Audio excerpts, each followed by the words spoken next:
जब मैं छोटा था मुझे लगता था कि 25 की एज तक सब कुछ क्लियर हो जाएगा, कैरियर, पैसा और लाइफ की डायरेक्शन। लेकिन अब जब मैं 25 का हुआ तो मुझे रियलाइज़ हुआ कि लाइफ हमेशा प्लान के हिसाब से नहीं चलती। और शायद प्रॉब्लम ये नहीं है कि हम वहाँ नहीं पहुँचे जहाँ सोचा था।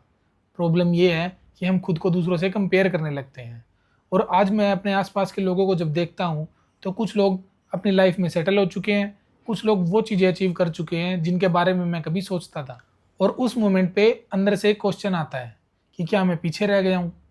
पीछे रह जाना और अपनी जर्नी में होना दोनों ही अलग चीज़ें हैं।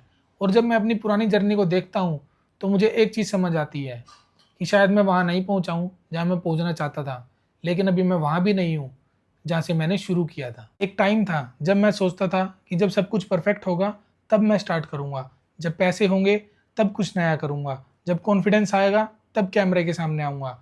लेकिन धीरे धीरे मुझे एक बात पता चली कि परफेक्ट टाइम नाम की कोई चीज़ ही नहीं होती।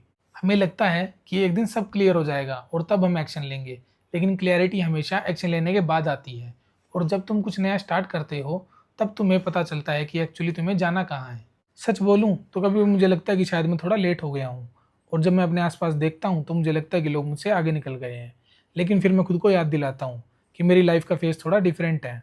मैं यहाँ किसी को कुछ प्रूव करने की कोशिश नहीं कर रहा हूँ, मैं बस खुद को डिस्कवर कर रहा हूँ, नए एक्सपीरियंस ले रहा हूँ, नई चीज़ें सीख रहा हूँ और हर दिन खुद को अपग्रेड कर रहा हूँ। शायद यही मेरी अभी प्रायोरिटी है। क्योंकि 25 की एज में मुझे एक बात समझ आई कि लाइफ में सबसे डेंजरस चीज़ फेल होना नहीं है।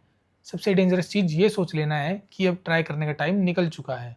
और शायद अभी मैं वहाँ नहीं पहुँचा हूँ जहाँ मैं पहुँचना चाहता था, और शायद मुझे अभी बहुत कुछ सीखना बाकी है। लेकिन एक बात पता है कि मेरी कहानी अभी ख़त्म नहीं हुई।